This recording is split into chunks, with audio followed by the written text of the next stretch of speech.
Hello everyone, welcome back to Eureka. आज हम पढ़ने वाले हैं फिश। फिश क्या होता है? फिश वो पानी वाली फिश की बात नहीं कर रहे हैं, हम टेक्निक की बात कर रहे हैं। ठीक है, तो फिश का जो फुल फॉर्म है उसी से आपको बहुत सारी चीजें समझ में आ जाएंगी कि ये एक्चुअली में क्या है। जैसे कि एफ का फुल फॉर्म होता है फ्लोरोसेंस, आई का मतलब होता है इन, एस मतलब होता है C2 एंड एच का मतलब होता है हाइब्रिडाइजेशन। इसका मतलब है कि फ्लोरोसेंस मतलब होता है कोई भी ऐसी चीज जो कि क्या आपको फ्लोरोसेंस कुछ टैग लगा होगा और आपको कोई सिग्नल देगा। ठीक है, इन सीटू का मतलब होता है एट अ प्लेस, जहां पर जो चीज है उसी प्लेस में जाकर ये टेक्निक काम करेगी। हाइब्रिडाइजेशन मतलब जब कोई दो चीज क्या हो रही होगी, ज्वाइन हो रही होगी। ठीक है, तो बेसिकली इस टेक्निक में क्या होता है, फिश टेक्निक को हम जो है बहुत ज्यादा यूज करते हैं साइटोजेनेटिक एनालिसिस के लिए। साइटोजेनेटिक एनालिसिस के लिए हम यूज करते हैं। साइटोजेनेटिक एनालिसिस क्या होती है, जब भी हमें किसी सेल में जो क्रोमोसोम्स है उन क्रोमोसोम में अगर कोई एबनॉर्मेलिटीज है, ठीक है, आप क्रोमोसोम के जीन्स की स्टडी करते हो, ठीक है, तो उसको बोलते हैं साइटोजेनेटिक एनालिसिस। ठीक है, और उस चीज को करने के लिए आपको फिश टेक्निक की जरूरत पड़ती है। ठीक है, फिश टेक्निक को बहुत ही ज्यादा आजकल यूज किया जा रहा है। ठीक है, तो बेसिकली होता क्या है कि यहाँ पे अगर मैं बोल दूं कि फिश टेक्निक को हम किस लिए यूज कर रहे हैं, हम यूज कर रहे हैं साइटोजेनेटिक एनालिसिस के लिए, जो हमें क्रोमोसोम में होने वाली एबनॉर्मेलिटीज के बारे में बताता है, यानी क्रोमोसोमल एबनॉर्मेलिटीज। और ये एबनॉर्मेलिटीज क्या क्या हो सकती है, जैसे मान लीजिए कोई क्रोमोसोम का आर्म है या कोई जीन है जो डिलीट हो गया, तो डिलीशन के बारे में पता चलेगा। ठीक है, या डुप्लीकेशन हो गया, ओवर एक्सप्रेस हो गया, डुप्लीकेशन, अगर कोई जरूरत से ज्यादा कोई चीज होगी तो क्या होगा, ओवर एक्सप्रेस ही होगा। ठीक है, फिर क्या अगर किसी जीन का या फिर किसी क्रोमोसोम का इन्वर्शन हो गया या फिर ट्रांसलोकेशन हो गया। ठीक है, ये सारी चीजें क्या है, क्रोमोसोमल एबनॉर्मेलिटीज आती हैं। तो इन सभी चीजों को हम पता कर सकते हैं फिश टेक्निक का यूज करके। तो बेसिकली देखिए होता क्या है, जैसे कि एक सिंपल फॉर्म में मैं बताऊं तो ये हमारे पास एक क्रोमोसोम है। ठीक है, ये क्रोमोसोम का सेंट्रोमेयर पोर्शन होता है और ये ऊपर वाला पी आर्म बोलते हैं और इसको क्यू आर्म बोलते हैं। पी आर्म शॉर्ट आर्म होता है, ठीक है, और क्यू आर्म जो होता है वो लॉन्ग आर्म होता है, राइट। तो अब क्या होता है, जैसे फॉर एग्जाम्पल एक एग्जाम्पल लेके चलते हैं। तो एमडीएस का एग्जांपल लेते हैं। ये क्या है, एक कैंसर है, ब्लड कैंसर है, ब्लड कैंसर है। तो एमडीएस क्या होता है, एक ब्लड कैंसर होता है जिसमें कि बहुत ज्यादा स्टडी की गई है कि यहाँ पर देखा गया कि जो फाइव फाइव क्रोमोसोम है उसका क्यू आर्म डिलीट हो गया है। ठीक है, अब मैं क्या बोल रही हूँ कि ये देखिए ये एक क्रोमोसोम है। ठीक है, तो कैंसर का एक पेशेंट मेरे पास आया, ठीक है, उसको ब्लड कैंसर था, तो मैंने ये चेक करने के लिए कि उसके क्रोमोसोम में क्या एबनॉर्मेलिटीज हो सकती हैं, तो मैंने ये ज्यादातर पाया कि जो एमडीएस के पेशेंट होते हैं उनके पास जो पी 5Q आर्म होता है, यानी क्रोमोसोम में ये जो 5Q आर्म है, यानी क्रोमोसोम के 5 में जो क्यू आर्म है वो डिलीट हो जाता है। ठीक है, तो ये मुझे बहुत ही ज्यादा इंडिकेट कर देगा कि हाँ ये एमडीएस का ही पेशेंट है, एमडीएस इसको 100% है। तो ये चीज चेक करने के लिए मैं क्या करूंगी, फिश टेक्निक का यूज करूंगी। तो मैं क्या करूंगी, उसके जो पेशेंट होगा मेरे पास, एमडीएस पेशेंट होगा, उसमें मैं फिश टेक्निक का यूज करूंगी। और अगर उसके पास 5Q आर्म जो है प्रेजेंट होगा तो वो मुझे फ्लोरोसेंस देगा। ठीक है, फ्लोरोसेंस देगा और बताएगा कि यस ये आर्म प्रेजेंट है। तो यानी कि अभी तक जो है कैंसर बहुत हाईली स्टेज में नहीं है, या फिर हो सकता है कि इसको कोई दूसरा कैंसर हो। लेकिन अगर मुझे क्या हुआ, फ्लोरोसेंस मतलब फिश टेक्निक करने के बाद मुझे पता चला कि मुझे कोई फ्लोरोसेंस मिल नहीं रहा है, 5Q आर्म पे मुझे कोई फ्लोरोसेंस नहीं मिल रहा है, इसका मतलब क्या है कि वो जो आर्म है वो डिलीट हो चुकी है। ठीक है, तो अगर फ्लोरोसेंस मिला तो मतलब कि 5Q आर्म है, और नहीं मिला तो 5Q आर्म नहीं है। और 5Q आर्म नहीं है इसका मतलब कि वो डिलीट हो चुकी है, जो कंफर्म करती है कि वो पेशेंट एमडीएस है, यानी कि उसको ब्लड कैंसर है। ठीक है, तो अब ये क्या हो रहा है, फ्लोरोफोर मुझे मिल रहा है, नहीं मिल रहा है। तो देखिए ऐसा है कि फिश में हम क्या करते हैं, प्रोब यूज करते हैं। मैं हाइब्रिडाइजेशन की बात कर रही हूँ ना, तो हाइब्रिडाइजेशन में मैंने क्या किया, एक पेशेंट का डीएनए लिया। अभी अच्छे से समझिए, मैं अभी आपको डिटेल में बताऊंगी। मान लीजिए कि एक ये डीएनए डीएनए किसका, पेशेंट का, और मैंने एक प्रोब बनाया। प्रोब क्या होता है, जो मैं इसी डीएनए के कॉम्प्लीमेंट्री बनाऊंगी और उसमें कुछ टैग होगा, ठीक है। तो प्रोब बेसिकली क्या होते हैं, जो क्या प्रोब क्या होते हैं, ऐसे न्यूक्लियोटाइड्स होते हैं, वो डीएनए न्यूक्लियोटाइड्स भी हो सकते हैं और आरएनए न्यूक्लियोटाइड्स भी हो सकते हैं, लेकिन कैसे होते हैं, टैग्ड होते हैं, यानी कि उनमें कुछ ना कुछ टैग लगा होता है जो हमें सिग्नल देता है। तो यहाँ पे मान लीजिए कि ये टैग्स लगे हुए हैं और टैग लगे हुए हैं, लेकिन ये इसी डीएनए के कॉम्प्लीमेंट्री है। तो ये कैसे होंगे, आपस में ऐसे पेयर कर जाएंगे, ठीक है। ये पेयर कर गए तो मुझे क्या होगा, सिग्नल आएगा। ये जो प्रोब है इसकी वजह से मुझे सिग्नल मिलेगा, तो पता चलेगा कि हाँ, ये वाला जो डीएनए है वो पेशेंट में प्रेजेंट है। लेकिन अगर पेशेंट में ये डीएनए प्रेजेंट ही नहीं होगा तो मेरे प्रोब किससे बाइंड होंगे, किसी से बाइंड नहीं होंगे। और अगर बाइंडिंग नहीं हुई तो मुझे सिग्नल आएगा नहीं, यानी फ्लोरोसेंस या आएगा ही नहीं। और अगर फ्लोरोसेंस नहीं आया, इसका मतलब कि वो पर्टिकुलर डीएनए या वो पर्टिकुलर जीन या वो पर्टिकुलर क्रोमोसोम नहीं है उस पेशेंट में। और अगर नहीं है तो इसका मतलब क्या है कि वहां पर डिलीशन हुआ है। वैसे ही अगर कोई चीज डुप्लीकेट होती है तो आपको क्या है, इधर इस वाले आर्म में भी यानी इस डीएनए में भी प्रोब अटैच होगा और दूसरे किसी जगह पर भी प्रोब जो होंगे अटैच होंगे। तो आपको क्या होगा, सिग्नल ज्यादा मिल रहा होगा, अलग अलग जगह से मिल रहा होगा। तो हम क्या समझ सकते हैं कि मेरा जो क्रोमोसोम है वो डुप्लीकेट हो चुका है, ठीक है, या फिर किसी और पोजीशन में शिफ्ट हो गया। मान लीजिए कि मुझे सिग्नल यहाँ मिलना चाहिए था पर मुझे यहाँ पे मिल रहा है, तो ऐसा क्यों, क्योंकि यहाँ का क्रोमोसोम का कोई एक टुकड़ा ट्रांसलोकेट होके यहाँ पे पहुंच गया, इसलिए मेरा प्रोब यहाँ पे बाइंड हुआ, मुझे सिग्नल यहाँ पे मिल रहा है।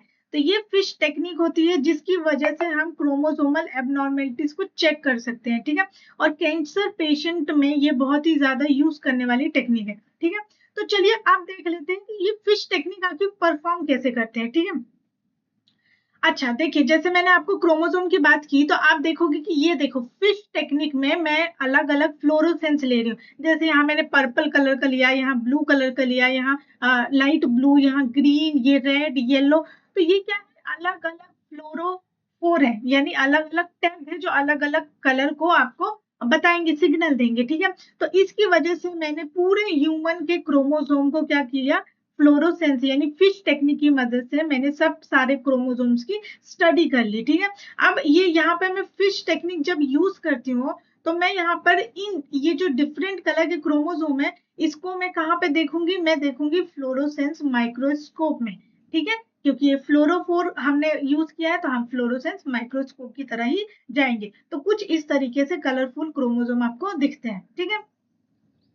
चलो, अब अगर फिश टेक्निक को कैसे परफॉर्म करते हैं उसकी बात कर ली जाए तो अब हम शुरू करेंगे।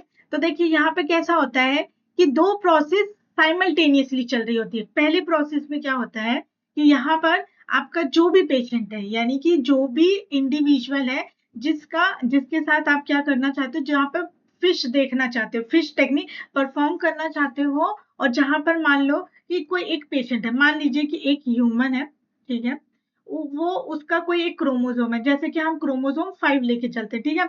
अब उस क्रोमोसोम के 5 का आपको क्यू आर्म देखना है कि वो है कि नहीं है, प्रेजेंट है कि नहीं है। तो आप क्या करोगे, इस ह्यूमंस का एक सेल लोगे, ठीक है। इस सेल में क्या होगा, क्रोमोसोम होगा, और क्रोमोसोम को ही आप एनलार्ज करोगे, जूम करोगे तो क्या है, डीएनए मिलेगा। तो डीएनए क्या है, क्रोमोसोम का ही तो पार्ट है, ठीक है। तो आपने क्या किया, सबसे पहले किसी पर्सन का सेल को लिया, ठीक है, यानी कि सेल निकाला। उसमें क्या किया आपने, उस सेल को पहले तो आप स्लाइड में फिक्स कर दोगे, क्योंकि आप कैसे करोगे, आपने सेल निकाला, सपोज ये सेल निकाला और यहाँ पर एक स्लाइड रखी है, इस स्लाइड में आपने इस सेल को फिक्स कर दिया। फिक्स करने के लिए जनरली हम फॉर्मेल्डिहाइड यूज करते हैं, ठीक है। अब इसके अंदर क्या है, डीएनए यानी क्रोमोसोम है, और आप इस डीएनए को क्या करते हो, डीनेचर कर देते हो, जिसकी वजह से ये दो स्ट्रैंड सेपरेट हो जाती है। अब ये सेपरेशन क्यों किया, क्योंकि जब ये सेपरेट होगी तभी तो यहाँ पर कोई प्रोब आके बाइंड होगा। अगर ये दोनों आपस में खुद ही कॉम्प्लीमेंट्री रहेगी तो प्रोब इनसे कैसे बाइंड होगा। तो प्रोब को बाइंड करने के लिए मैंने क्या किया, इसको सेपरेट कर दिया, ठीक है। तो ये था मेरा पहला प्रोसेस। अब सेकेंड प्रोसेस देखो, जहाँ पे साइमल्टेनियसली चीज चल रही है कि अब मुझे प्रोब बनाना है, क्योंकि मुझे ये डीएनए मिल गया, अब इस डीएनए से अटैच करने के लिए मुझे प्रोब चाहिए, राइट। तो अब मैं प्रोब बनाऊंगी, तो मैंने क्या किया, कोई एक जीन लिया, ठीक है। अच्छा, प्रोब बनाने के लिए आपको सबसे पहले ना ये जो डीएनए है ना, इसका सीक्वेंस पता होना चाहिए। ऐसा नहीं कि आप प्रोब कैसे बनाओगे? प्रोब क्या है? इसका कॉम्प्लीमेंट्री जो इससे आके ऐसे बाइंड करेगा। तो बाइंड तभी करेगा जब आप इसके कॉम्प्लीमेंट्री बनाओगे, और कॉम्प्लीमेंट्री प्रोब बनाने के लिए आपको ये सीक्वेंस पता होनी चाहिए। तो आप सीक्वेंसिंग की मदद से या किसी के भी थ्रू आप ये जो है सीक्वेंस पता कर लेते हो। तो क्या किया मैंने यहाँ पर जीन लिया, ठीक है। अब इस जीन में क्या किया मैंने, डीएनएस 1 लाया। अब डीएनएस क्या होता है? डीएनएस एक ऐसा रिस्ट्रिक्शन एंजाइम है, ये एंडोन्यूक्लियस एंजाइम होता है, जो क्या करता है, डबल स्ट्रैंडेड डीएनए या सिंगल स्ट्रैंडेड डीएनए को रैंडम कहीं पे भी अंदर की तरफ कट कर देता है। मतलब कि मतलब बाहर वाले न्यूक्लियोटाइड को छोड़ के वो अंदर रैंडम कहीं पे भी कट लगा देता है, फॉस्फोडाइस्टर बॉन्ड ब्रेक हो जाता है, ठीक है। तो जैसे कि यहाँ पे इसने कट लगाया, तो देखिए ये न्यूक्लियोटाइड कैसे यहाँ से बाहर चलेगा, ठीक है। तो ये कट लगा दिया, तो अब यहाँ पे क्या हुआ, स्पेस आ गया, और इस स्पेस को मैं बोलती हूँ निक, है ना। यहाँ पे कैसा हो गया, एक निक क्रिएट हो गया। तो अब क्या होगा कि मैं यहाँ पे न्यूक्लियोटाइड ऐड करूंगी, लेकिन कौन से न्यूक्लियोटाइड, ऐसे न्यूक्लियोटाइड जो टैग्ड होंगे, जिसमें मैंने कोई ना कोई फ्लोरोसेंट या रेडियो एक्टिव कंपाउंड जो है वो टैग किया होगा, तभी तो मुझे सिग्नल मिलेगा ना। तो मैंने क्या किया, अपना ये न्यूक्लियोटाइड को यहाँ पर ऐड कर दिया। अब यहाँ पर जब न्यूक्लियोटाइड ऐड कौन करता है, डीएनए पॉलीमरेज। तो मैं यहाँ पे डीएनए पॉलीमरेज 1 यूज करूंगी। ऐसा डीएनए पॉलीमरेज यूज करूंगी जिसके पास 5 prime to 3 prime exonuclease activity हो, जो कि डीएनए पॉलीमरेज 1 के पास होती है। तो वो क्या करेगा, यहाँ पे एक न्यूक्लियोटाइड ऐड करेगा, फिर यहाँ से आगे बढ़ेगा, ये न्यूक्लियोटाइड हटाएगा, फिर आगे बढ़ेगा, ये न्यूक्लियोटाइड हटाएगा, फिर आगे बढ़ेगा, ये न्यूक्लियोटाइड हटाएगा, और इसकी जगह दूसरी न्यूक्लियोटाइड ऐड करता जाएगा, और यहाँ पे भी एक दूसरा न्यूक्लियोटाइड ऐड करता जाएगा। तो यहाँ पर मैंने कुछ न्यूक्लियोटाइड को क्या कर दिया, फ्लोरोसेंट यानी कि फ्लोरोफोर से ज्वाइन कर दिया, जिसकी वजह से अब मुझे क्या है, सिग्नल मिलेगा, राइट। तो जब इस तरह का मैंने डबल स्ट्रैंडेड डीएनए प्रिपेयर कर लिया, तो अब मैं क्या करूंगी, इसको डीनेचर करूंगी। अगेन डीनेचर क्यों करूंगी, ताकि दोनों के दोनों स्ट्रैंड अलग हो जाएं, और जैसे ये अलग होंगे तो अब ये क्या हो गया, सिंगल स्ट्रैंडेड डीएनए। तो आपने देखा कि ये जो मैंने प्रोब प्रिपेयर किया, ये क्या किया मैंने, प्रोब ही तो प्रिपेयर किया। प्रोब क्या है, डीएनए या आरएनए का न्यूक्लियोटाइड सीक्वेंस ही है, लेकिन उसके साथ क्या है, कोई टैग लगा हुआ है, तो वो प्रोब हो गया, ठीक है। प्राइमर और प्रोब में क्या डिफरेंस है, कि प्राइमर जो होते हैं शॉर्ट डीएनए आरएनए न्यूक्लियोटाइड होते हैं, बट उनमें कोई भी फ्लोरोसेंट टैग नहीं लगा होता है, ठीक है। तो वो हो गया प्राइमर, और अगर टैग लगा दिया आपने तो वो हो गया प्रोब, ठीक है। तो अब ये हो गया आपका सिंगल स्ट्रैंडेड, ठीक है। यहाँ पर ये भी सिंगल स्ट्रैंडेड हो गया। तो अब आप क्या करोगे, दोनों को मर्ज कर दोगे, यानी कि यहाँ से आपने ये वाला डीएनए लिया, ठीक है, ये किसका था, पेशेंट का, और ये प्रोब जो आपने प्रिपेयर किया वो, इन दोनों को आप क्या एक ही ट्यूब में ऐड कर दोगे और इंक्यूबेशन टाइम दोगे। मतलब इन दोनों को आपस में हाइब्रिडाइज करने के लिए, कॉम्प्लीमेंट्री पेयरिंग करने के लिए आप इसको इंक्यूबेशन टाइम दोगे, ठीक है। तो जब आप इंक्यूबेशन टाइम दोगे तो क्या होगा, ये आपस में ऐसे ज्वाइन हो जाएंगे, ऐसे कॉम्प्लीमेंट्री पेयर बना लेंगे, ठीक है। अब ये जो प्रोब है ना, ये बहुत इंपॉर्टेंट होता है। प्रोब का साइज ना आपको बहुत छोटा रखना है, ना बहुत बड़ा रखना है, क्योंकि अगर छोटा आपने लिया तो वो डीएनए के कहीं पर भी जाके बाइंड हो जाएगा, और बहुत बड़ा लिया तो क्या होगा कि हो सकता है वो बाइंड ही ना करे, ठीक है। तो इसका जो प्रोब का जो साइज है वो बहुत मैटर करता है, आपको प्रोब का साइज बहुत ही एक्यूरेट और बहुत ही सही लेना पड़ता है, ठीक है। तो ये हो गया। अब इसके बाद अब आपने यहाँ पे क्या किया था, इन दोनों को हाइब्रिडाइज कर दिया। अब क्या करोगे, हाइब्रिडाइज करने के बाद अब डिपेंड करता है कि आपने जो है ये फ्लोरोफोर जो है टैग कौन सा वाला यूज किया है, ठीक है। यहाँ पे अगर मैं टैग की बात करूं तो हम दो तरह के टैग यूज करते हैं, एक डायरेक्ट तरीके से और एक इनडायरेक्ट फ्लोरोफोर को यूज करते हैं। अब इसका मतलब क्या है, डायरेक्ट का मतलब ये है कि जो भी आपने प्रोब बनाया है उसमें न्यूक्लियोटाइड में ही आपने कोई ना कोई फ्लोरोफोर यानी टैग को बाइंड कर दिया है, ठीक है। ये हो गया डायरेक्ट। इनडायरेक्ट में क्या करते हो, इनडायरेक्ट में जो आपका प्रोब होता है उसमें जनरली आप कोई दूसरा कंपाउंड को ऐड करते हो, और इस कंपाउंड की एफिनिटी रखने वाला कंपाउंड इससे जब बाइंड होगा तो उस कंपाउंड में जो होगा फ्लोरोफोर होगा, ठीक है। यानी कि जैसे आपने एफिनिटी क्रोमेटोग्राफी पढ़ी है, एफिनिटी क्रोमेटोग्राफी में हम क्या बोलते हैं कि जो बायोटीन है उसकी एफिनिटी एविडिन के लिए है, ठीक है। तो हम क्या करते हैं यहाँ पे इनडायरेक्ट तरीके से हमने क्या किया, मैं आपको ये दूसरे कलर से दिखाती हूँ कि हमने यहाँ पे क्या किया, कि ये देखिए आपका न्यूक्लियोटाइड सीक्वेंस है, ठीक है। यहाँ पे जो न्यूक्लियोटाइड है मैंने उसके साथ ये बायोटिन को ऐड कर दिया। ये ग्रीन कलर से मैं यहाँ पे जो दिखा रही हूँ ये बायोटिन है, ठीक है। तो ये ग्रीन कलर से मैंने यहाँ पे बायोटिन को ऐड कर दिया। अब मैं बाद में क्या करूंगी, बाद में जब ये पूरा सिस्टम मतलब सिर्फ बायोटिन लगा हुआ डीएनए यानी कि प्रोब जो है इससे बाइंड कर लेगा और वो सेल के अंदर चला जाएगा, ठीक है। फिर उसके बाद अगर इन दोनों में बाइंडिंग हुई है, ठीक है, तब मैं क्या करूंगी, फिर वहां पे मैं एविडिन लेकर आऊंगी। तो एविडिन क्या करेगा, जाके बायोटिन से बाइंड करेगा। जैसे मान लीजिए एविडिन को मैंने यहाँ पर शो कर दिया ब्लू कलर से, तो ये रहा एविडिन। तो एविडिन क्या करेगा, बायोटिन से बाइंड करेगा और एविडिन होगा जिसके पास क्या होगा, फ्लोरोफोर कंपाउंड होगा, यानी कि कोई टैग होगा जिसकी वजह से वो फ्लोरोफोर करेगा मतलब वो क्या होगा, आपको सिग्नल्स देगा, ठीक है।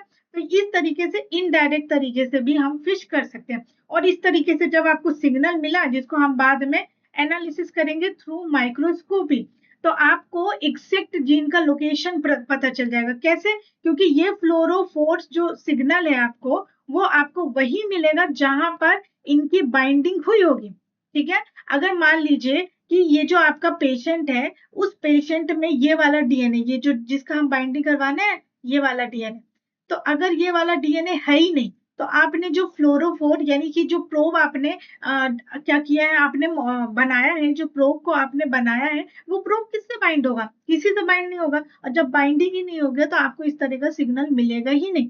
तो अगर आपको ये सिग्नल मिल जाए इसका मतलब बाइंडिंग हो रही है। और बाइंडिंग कहाँ पे होगी, जहां पर एग्जैक्ट क्रोमोसोम प्रेजेंट होगा। जैसे कि फॉर एग्जाम्पल हमने यहाँ पे लिया था फिफ्थ क्रोमोसोम का क्यू आर्म, क्योंकि अगर मान लीजिए कि फिफ्थ क्रोमोसोम है ये और इसका क्यू आर्म अगर प्रेजेंट है, तो यहीं पर तो प्रोब आके बाइंड हो जाएगा ना, इसी का तो डीएनए हमने यूज किया है। तो ये डीएनए और प्रोब जो है बाइंड करेंगे, और क्योंकि प्रोब को हमने लेबल्ड किया है, तो जब ये बाइंडिंग होगी तो हमें क्या होगा, सिग्नल्स मिलेंगे, ठीक है। तो इस तरीके से पूरे फिश की टेक्निक हम परफॉर्म करते हैं।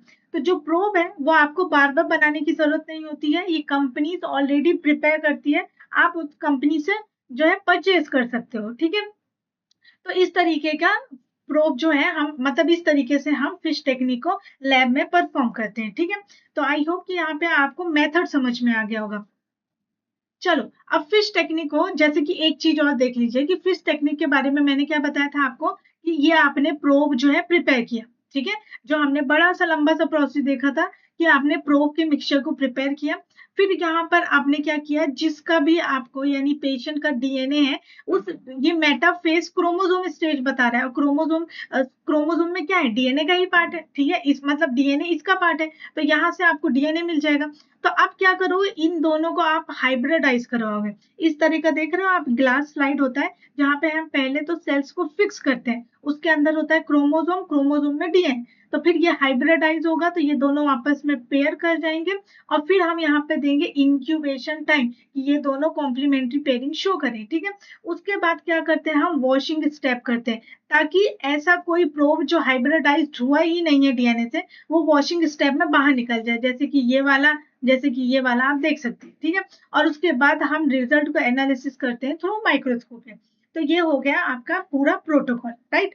तो अब एक थोड़ा सा और डिटेल में देख लेते हैं कि फिश टेक्निक क्या है। तो देखिए फिश क्या है, फिश एक ऐसी टेक्निक है जिसमें आप डीएनए, स्पेसिफिक डीएनए के सीक्वेंस को पता करते हो, उसकी लोकेशन पता करते हो, ठीक है। इससे आप जेनेटिक डिसीज को डायग्नोसिस कर सकते हो जीन मैपिंग के लिए। और इवन कैंसर, जैसे मैंने बताया ना आपको कि कैंसर में जो क्रोमोसोम्स होते हैं उनमें कितनी एबनॉर्मेलिटीज आ जाती है। तो अगर क्रोमोसोम लेवल पे आप चीजों को डिटेक्ट करना चाहते हैं तो फिश बहुत अच्छी टेक्निक है। क्योंकि फॉर एग्जाम्पल मैंने आपको बताया कि जैसे हमने एमडीएस का एग्जाम्पल लिया, ठीक है, जिसमें फिफ्थ क्यू आर्म जो होती है वो डिलीट हो जाती है, ठीक है। अब अगर मान लीजिए कि इस क्यू आर्म को मैंने यहाँ से डिलीट कर दिया, ठीक है, तो इसके डिलीट होने का क्या मतलब है, मतलब अगर डिलीट हो गया तो क्या होगा। तो डिलीट होने का देखिए, आप यहाँ पर ये जो क्रोमोसोम है इसमें डीएनए, डीएनए में जीन है, ठीक है। तो यानी इतने सारे जीन है, और ये जीन क्या है, कोई ना कोई प्रोटीन बनाएंगे, राइट। तो अगर मान लीजिए कि ये प्रोटीन का रोल सिग्नलिंग में होगा, तो अब ये पूरा आर्म जो है डिलीट हो चुका है, तो अब ये वाले प्रोटीन्स बनेंगे नहीं, और ये प्रोटीन्स नहीं होंगे तो ये सेल सिग्नलिंग में अपना पार्टिसिपेशन नहीं दे पाएंगे, ठीक है। तो इस तरीके से क्या हो गया कि यहाँ पर डिलीशन की वजह से वो स्पेसिफिक प्रोटीन्स नहीं बन पाए जो शायद कैंसर को रोक सकते थे, ठीक है।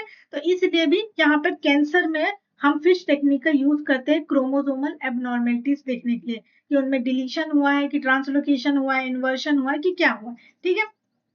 और इसको स्टडी हम करते हैं फ्लोरोसेंस माइक्रोस्कोपी की मदद से, ठीक है, ये मैं आपको बता चुकी हूँ। नेक्स्ट पॉइंट क्या है कि whole genome simultaneously through multi colour whole chromosome probe technique such as multiplex FISH. यहाँ पर मैंने आपको बताया था कि हमने बहुत सारे डिफरेंट मतलब एट द सेम टाइम आप मल्टीपल कलर लेके मल्टीपल जीन्स को क्रोमोसोम को स्टडी कर सकते हो, तो उसको हम मल्टीप्लेक्स फिश बोलेंगे, ठीक है। अब यहाँ पे क्या है कि जो फिश टेक्निक है ना, वो आप यूज कर सकते हो डिटेक्ट या फिर कोई स्पेसिफिक आरएनए की लोकेशन जानने के लिए भी।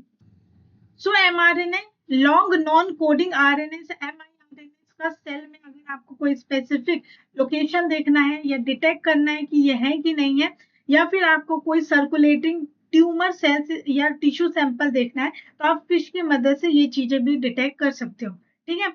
ओके, तो अभी देखते हैं कि फिश के एडवांटेजेस क्या हो गया है। फिश टेक्निक आपको समझ में आ गई, कैसे करते हैं वो भी समझ में आए, लेकिन इसका फायदा क्या है। फिश का फायदा ये है कि इसको सेल कल्चर की जरूरत नहीं होती। फिश मैं आपको बता दूं कि ये क्या है, इन वीवो टेक्निक है। मतलब आप क्या कर रहे हो, सेल के अंदर देख रहे हो, सेल से कोई भी चीज बाहर नहीं आ रही है, आप सेल के अंदर ही एक नेचुरल लेवल पे कैसे सेल के अंदर प्रोटीन्स या वो चीजें प्रेजेंट है वो आप लाइव देख रहे हो, ठीक है। तो इसलिए ये इन वीवो टेक्निक होती है, ठीक है। अब इसकी मदद से फिश की मदद से आप डिवाइडिंग और नॉन डिवाइडिंग सेल्स दोनों को स्टडी कर सकते हो, ठीक है। और यहाँ पे हम मल्टीपल हाइब्रिडाइजेशन साइड ले सकते हैं, जिसकी वजह से आपको at a same time multiple genes के बारे में पता चल जाएगा, ठीक है। और ये होगा डिफरेंट फ्लोरोफोर की वजह से, ठीक है। यहाँ पे जो क्रॉस रिएक्टिविटी है फिश प्रोब की वो बहुत ही लो होती है। क्रॉस रिएक्टिविटी का मतलब क्या है कि मान लीजिए कि ये जो प्रोब आपने प्रिपेयर किया, ठीक है, ये जो आपने प्रोब प्रिपेयर किया वो डीएनए के इस लोकेशन पर बाइंड होना चाहिए, यानी डीएनए से आकर यहाँ पर हाइब्रिडाइज करना चाहिए। पर हो सकता है कि ये जो प्रोब है वो यहाँ पर ना यहाँ पर आके हाइब्रिडाइज कर ले, ठीक है। तो ये क्या हो गया कि गलत जगह पर इसने बाइंडिंग कर ली, ठीक है। या फिर हो सकता है कि ये प्रोब आपस में ही क्या हो कॉम्प्लीमेंट्री पेयरिंग बना ले। तो ऐसी कोई सिचुएशन यानी क्रॉस रिएक्टिविटी प्रोब के चांसेस में बहुत लो होती है फिश की बात करें तो। और नेक्स्ट है high signal to noise ratio. इसका मतलब होता है कि जो सिग्नल आपको एक्चुअली में डिजायर है वो सिग्नल बहुत ही स्ट्रांगली आपको मिलेगा, यानी कि वो ज्यादा मिलेगा, और जो बैकग्राउंड नॉइस है वो आपको बहुत ही कम मिलने वाला है। यानी कि जो आप चाहते हो, जिस तरह का रिजल्ट आप चाहते हो वो आपको बहुत हाई तरीके से, बहुत हाई चांसेस है कि फिश में वैसा ही रिजल्ट आपको मिलेगा, मतलब सही रिजल्ट मिलेगा, ठीक है। तो ये हो गया ऑल अबाउट फिश, ठीक है। अगर आप चाहो तो फिश से रिलेटेड कुछ क्वेश्चंस भी है मेरे पास, आप उसको भी सॉल्व कर सकते हो। आप वीडियो पॉज करके इन क्वेश्चंस को अटेम्प्ट कर सकते हो, बहुत ही सिंपल क्वेश्चंस है, ठीक है। तो क्वेश्चन क्या है, as cancer progresses several genome rearrangements including translocation deletion duplication etcetera. जैसे जैसे कैंसर आगे बढ़ता है तो आपको बहुत सारे रीअरेंजमेंट देखने को मिलते हैं, जैसे कि ट्रांसलोकेशन होना, डिलीशन या डुप्लीकेशन होना। तो अगर ये जो रीअरेंजमेंट है इनको हमें आइडेंटिफाई करना हो तो आप कौन सी टेक्निक को यूज करोगे। तो सिंपली मैंने आपको क्या बताया अभी, मल्टी कलर फिश यूज करोगे, जिसमें क्या आप डिफरेंट डिफरेंट टैग को यूज करके at a same time multiple genes को मल्टीपल क्रोमोसोम के एरिया पे आप स्टडी कर सकते हो, ठीक है। तो रैपिड तो जो हो गया वो आपका मॉलिक्यूलर मार्कर होता है, ठीक है। माइक्रो एरे की मदद से एमआरएनए के एक्सप्रेशन, जितना भी सेल में एमआरएनए है उसका एक्सप्रेशन आप चेक कर सकते हो, राइट। फिर फ्लो साइटोमेट्री की मदद से जो है आप क्या होता है तो सेल का साइज देख सकते हो, ठीक है। ये एपोप्टोसिस वाला, अगर कोई सेल एपोप्टोसिस में है तो वो पता कर सकते हो, यानी कि बेसिकली सेल का साइज आप साइज और डेंसिटी चेक कर सकते हो फ्लो साइटोमेट्री से, ठीक है। तो आपके पास क्या आंसर निकल के आया, मल्टी कलर फिश, ठीक है। तो चलिए एक और क्वेश्चन देख लेते हैं, जहां पे पूछा गया है कि the presence and distribution of specific mRNA within a cell. एक सेल के अंदर अगर आपको किसी एमआरएनए का प्रेजेंस या उसका डिस्ट्रीब्यूशन यानी लोकेशन पता करना हो एमआरएनए का, तो आप कैसे डिटेक्ट करोगे। तो अगेन आप क्या यूज करोगे, इन सीटू हाइब्रिडाइजेशन। मतलब कि ऐसी टेक्निक जहां पर इन सीटू मतलब जहां पर है वहीं पर आप हाइब्रिडाइजेशन करवा के वो चीज को पता कर सकते हो, ठीक है? तो ये हो गया आपका कुछ फिश का कंसेप्ट और कुछ क्वेश्चंस, ठीक है? तो आई होप कि ये वीडियो आपके लिए यूज़फुल होगा and thank you so much for watching this video. मिलते हैं नेक्स्ट वीडियो में, तब तक take care and bye bye.